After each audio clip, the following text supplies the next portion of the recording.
Welcome to Mindcast, your 10-minute mental wellness break, brought to you by Sanitas BeWell. We're your BeWell counselors, here to talk about stress, anxiety, depression, and everyday mental health. Let's get into it.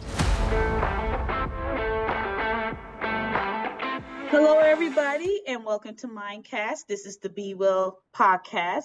I'm Genae Brady, and I have with me today Wade. How you doing, Wade? I can't complain. All right.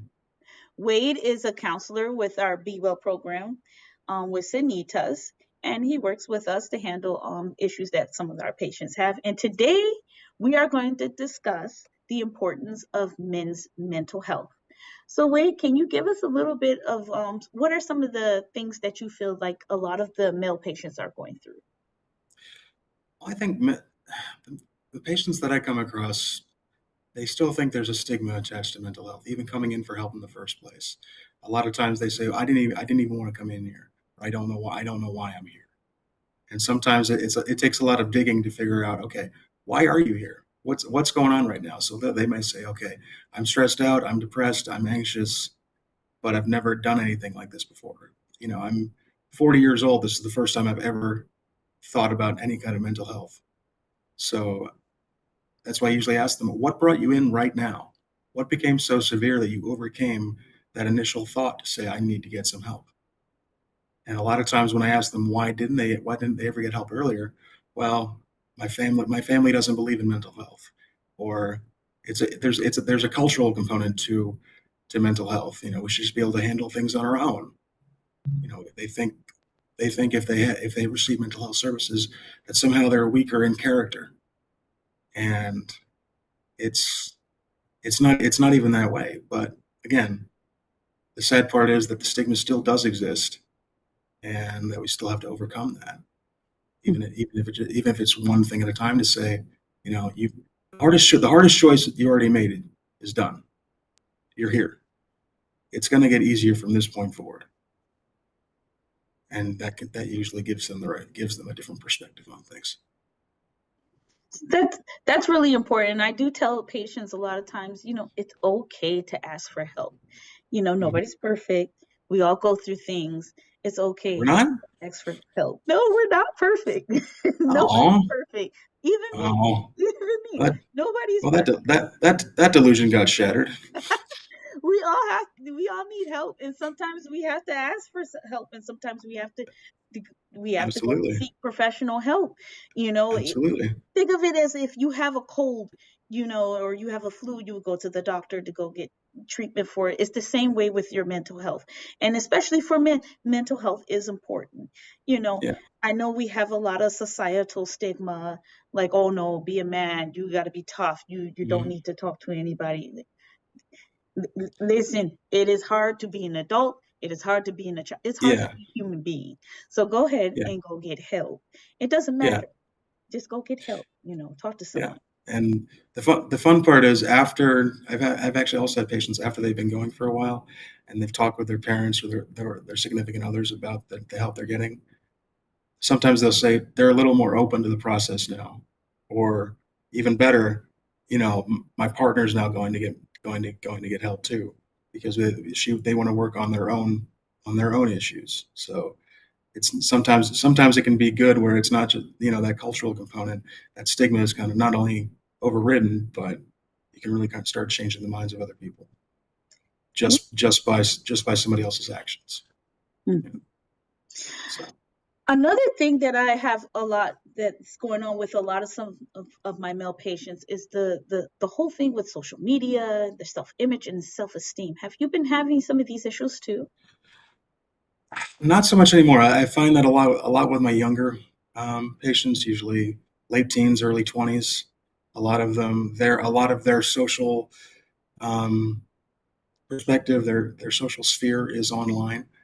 A lot of the friends they interact with on a daily basis, they're all online.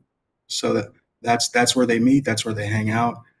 And yeah, they usually say, well, last time I was doing a Twitch stream, and I was afraid of the negative reactions I was going to get, or that I wasn't playing well enough. And sometimes it gets so bad to where they will isolate themselves for a period of time. They won't interact with anybody else because they don't want that negative feedback. They don't want to. They're afraid of what other people are saying about them, and because it's online and it's not quite anonymous but pretty close.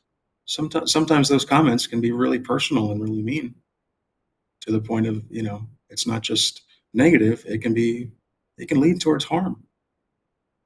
I mean, I've had one patient in particular that was really not contemplating self-harm, but their mental health was severely affected. Their depression got 10 times worse because of the feedback of others. And, I haven't left my house in a month because I don't want to, yeah, it has a big influence, unfortunately, still. Yes, that's a big issue that we have too, especially with especially with young men, on social media. I tell them, everybody not gonna be everybody cup of tea. I have people that don't like Yeah, me either. It's okay. yeah, yeah, What's important is that you like yourself and of what you course. think about yourself. What do you feel about yourself?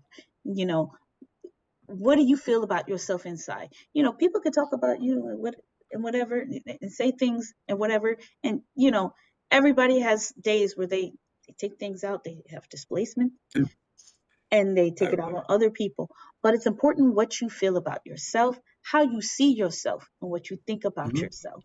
That's one of the things I tell a lot of my young yeah, patients, especially young males who are online um, yeah. with My social media. patients, especially, I usually tell them, look, you can't control it. You can't control others. All you can control is how you react to others. Hmm. So those words only have as much power as you're willing to give them. So, you know, I like that's it. that. It only That has ring. as much power as you give it. And in other words, the biggest thing is you put the choice back with them. Like the entire process, this entire counseling process, everything is driven by them. That's why I always tell them, I will never give them advice. I'm never going to tell them anything they don't already know.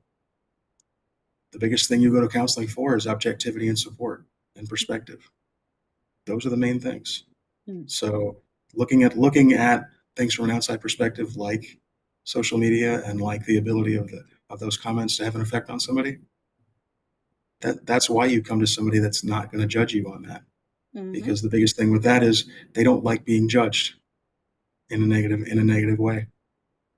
That has a direct impact on their self-worth and self-esteem, unfortunately. Hmm. So yeah, I tell people you gotta love yourself. You have to love who you are. And absolutely. people are gonna say things about people all the time. Yeah, But there's nothing you could do about it. The only thing that you can do is love and appreciate yourself. And sometimes it's okay to shut the computer off. Don't get on the phone. yeah. And Oh don't yeah. and go out and spend time with other friends or family who Right, appreciate you and those who right. know you.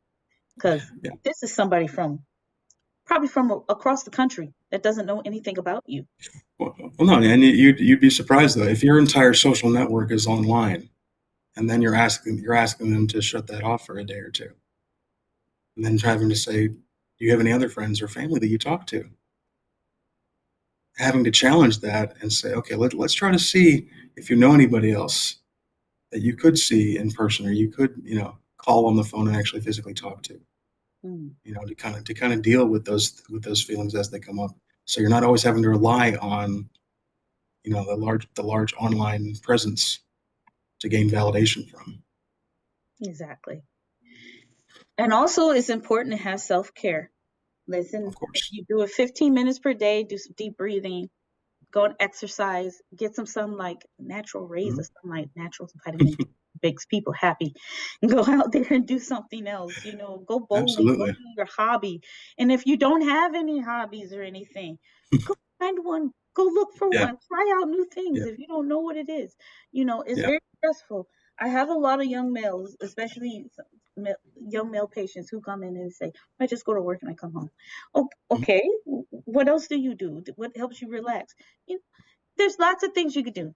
Yeah, video games, doing, some workouts, going to talk to a friend, go spend Yeah. time with your significant other, your spouse. Yeah. Do something that is meaningful for you, that actually gives you, that actually replenishes you. Because when your glass is empty, you have to refill it.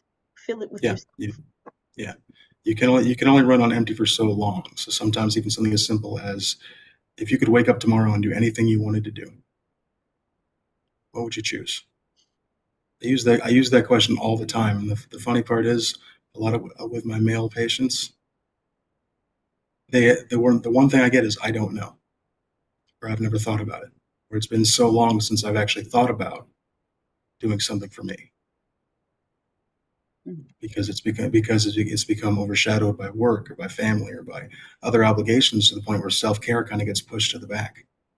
We don't see it. It's not there until, again, our glass keeps running on empty and we have nothing left to give.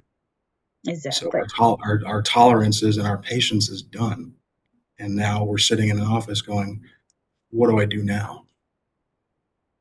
Yeah, that's exactly. You got to refill the glass somehow. Yeah. Yes, you do. And that's important. You have to replenish yourself.